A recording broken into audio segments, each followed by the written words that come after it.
Kondisi 3 temanku sangat payah, terutama yang keracunan. Sudah tidak bisa digambarkan lagi. Sangat payah pokoknya. Selamat malam, selamat siang, atau selamat pagi. Apa kabar kalian semua? Semoga kalian dalam keadaan baik-baik saja. Berjumpa lagi bersama mahasiswa siluman yang kembali hadir dengan cerita-cerita para pendaki. Dalam video kali ini, kita akan menceritakan kisah pendakian ke Gunung Sindoro yang dialami oleh 5 orang pendaki, di mana salah satu pendaki mengalami keracunan gas yang berasal dari kawah Gunung Sindoro yang hampir membuat mereka semua celaka. Ini disebabkan karena mereka terlalu lama di puncak dan gas yang tertiup ke arah mereka. Jadi bagaimana kisah lengkapnya? Langsung saja ke cerita. Tapi sebelum lanjut, jangan lupa untuk like, share, dan subscribe channel Mahasiswa Siluman. Aktifkan juga notifikasinya untuk mengikuti video-video terbaru dari kami. Pasang earphone-mu dan luangkan waktumu. Siapkan tempat dan posisi yang nyaman. Dan selamat mendengarkan.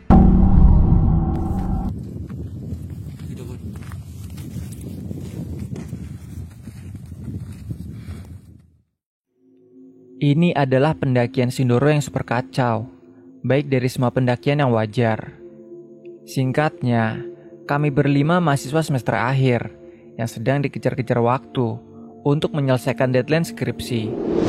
Tapi kami lebih memilih mendaki gunung di akhir pekan daripada menjamur di kos mengerjakan tugas akhir kami. Dan Sabtu, pertengahan tahun bulan Juni 2013, tanggalnya aku lupa, kami bergegas menuju base camp Kledung. Ya, akhir pekan itu, kami akan mendaki gunung kembarannya Sumbing, yaitu Sindoro. Oh iya, kami berlima kuliah di salah satu kampus negeri di Semarang. Memang selalu rutin mendaki pada masa itu tiap weekend.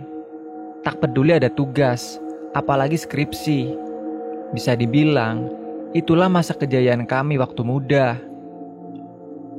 Kami berpikir idealis bahwa masa muda tidak akan pernah datang 2 kali, dan itu harus kami manfaatkan dengan menikmati masa muda di gunung.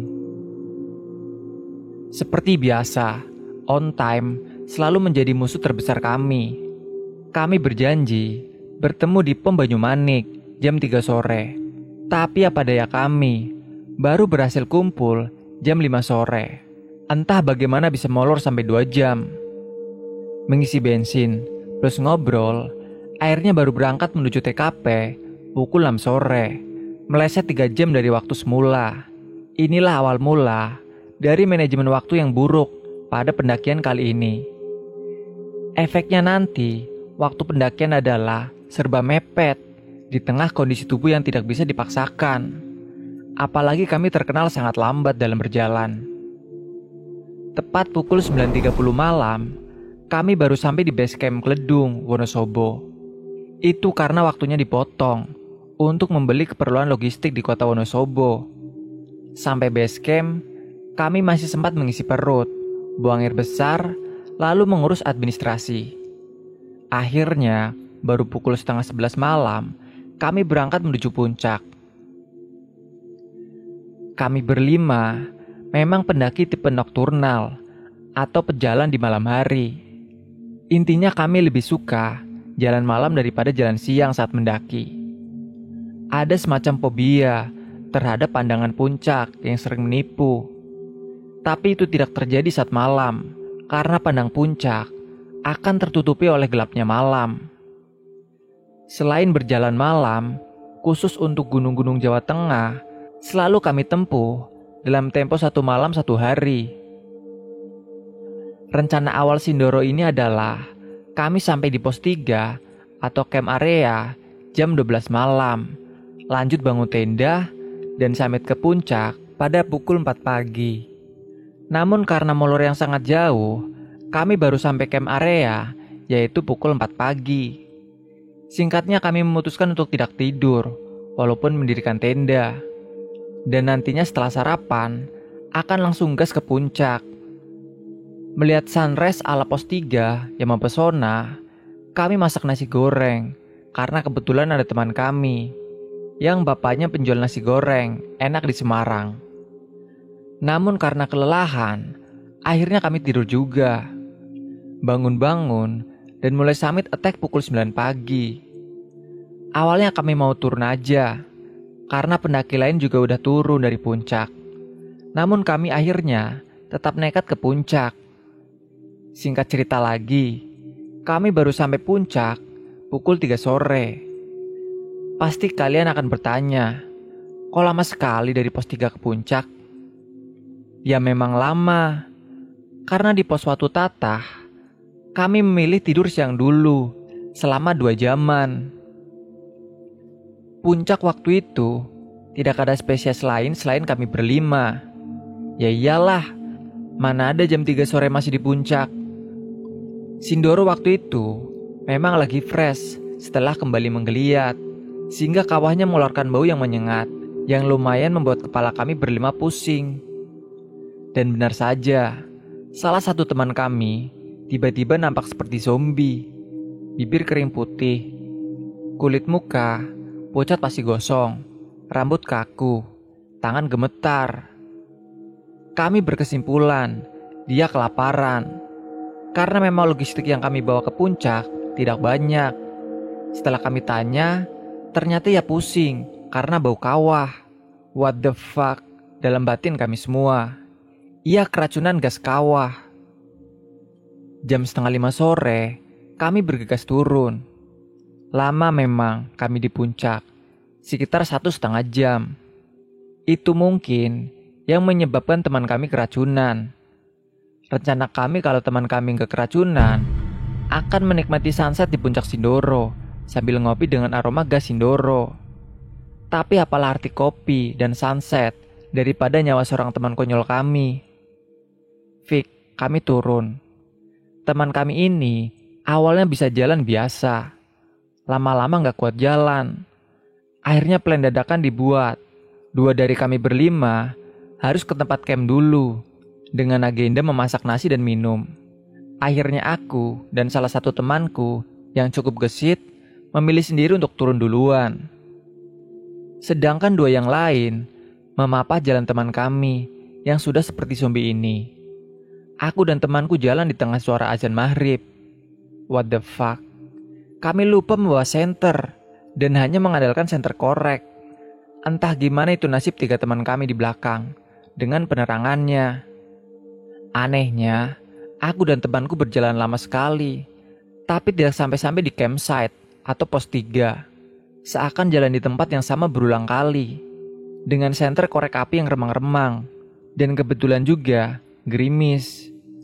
Kami berteriak-teriak untuk memastikan masih ada orang di pos 3. Awalnya teriakan kami tidak ada yang menyambutnya, tapi setelah kami coba lagi, ada yang menyambutnya. Bahkan sahutan beberapa orang yang membalas sahutan kami. Aku lega, kami tidak tersesat. Apalagi ada beberapa cahaya lampu tenda yang lumayan ramai sudah terlihat dekat.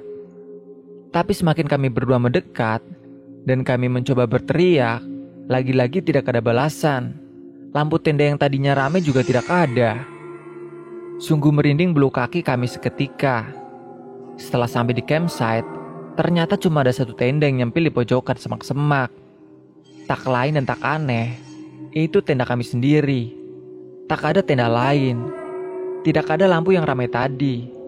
Bekas tenda baru juga tidak ada. Yang ada bekas hujan dan tanah basah. Itu artinya mereka yang camping di sini sudah beranjak lama atau pergi sebelum hujan. Kami berasumsi mereka semua sudah beranjak sejak siang. Lalu, siapakah yang membalas sahutan kami tadi? Dan juga lampu-lampu yang kami lihat tadi juga. Ah, masa bodoh lah, pikir kami waktu itu. Kali itu pukul 8 malam, kalau nggak salah. Kami segera ke tenda menyiapkan makan, memasak mie instan, dan membuat kopi panas. Lalu kami berdua makan duluan, terus memasak lagi buat 3 teman kami di belakang. Hujan deras tiba-tiba datang, disertai petir yang mengerikan, khas Sindoro. Sudah 2 jam semenjak kedatanganku, Tapi 3 temanku di belakang belum datang juga.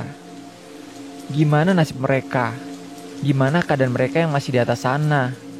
Bincang kami sambil makan mie yang tadinya buat mereka bertiga. Takut basi kan sayang.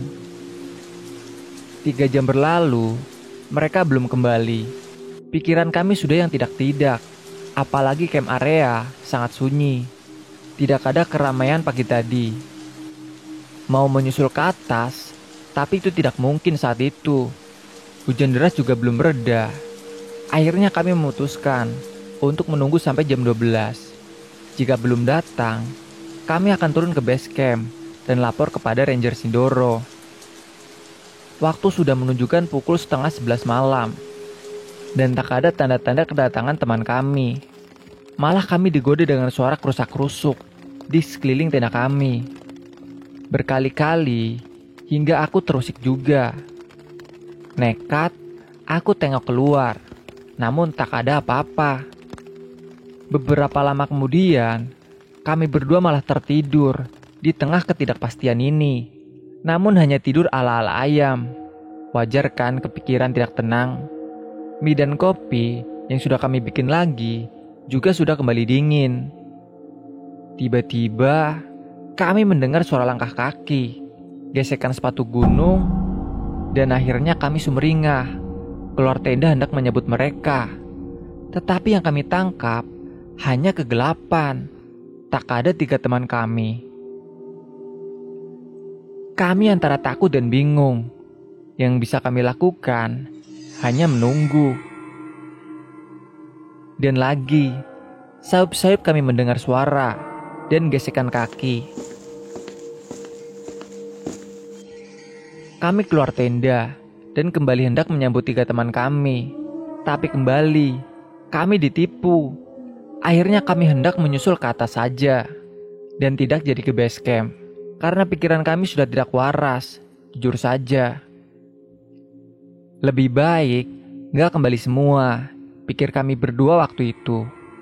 Pukul 11 malam, kami berdua akhirnya nekat kembali ke atas dengan harapan menjemput teman kami bertiga. Entah gimana kondisi teman kami yang keracunan tadi, atau tenaga 2 teman kami yang memapahnya. Itu sudah di luar nalar, aku dan temanku. Baru berjalan ke atas sedikit, kami mendengar napas terengah-engah dan langkah kaki berat. Awalnya kami cuek, gak bisa ya, kalian nipu kami lagi. Tapi ternyata itu napas berat ketiga teman kami. Masih jalan di papah. Kondisi 3 temanku sangat payah, terutama yang keracunan. Sudah tidak bisa digambarkan lagi. Sangat payah pokoknya. Akhirnya aku dan temanku yang sudah bugar ini, walaupun pikiran tak waras, giliran yang memapah temanku yang keracunan ini. Jam 12, akhirnya kami utuh, tiba di campsite.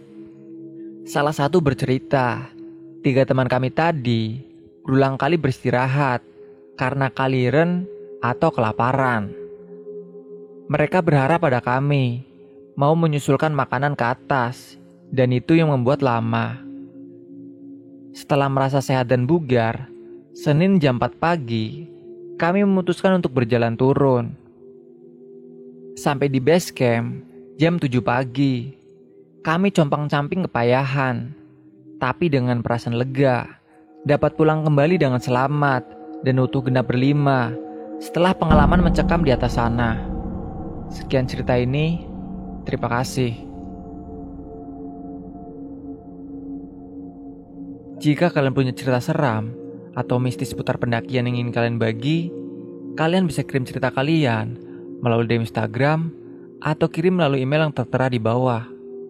Atau bisa juga yang ingin jadi narasumber langsung bisa langsung menghubungi kami.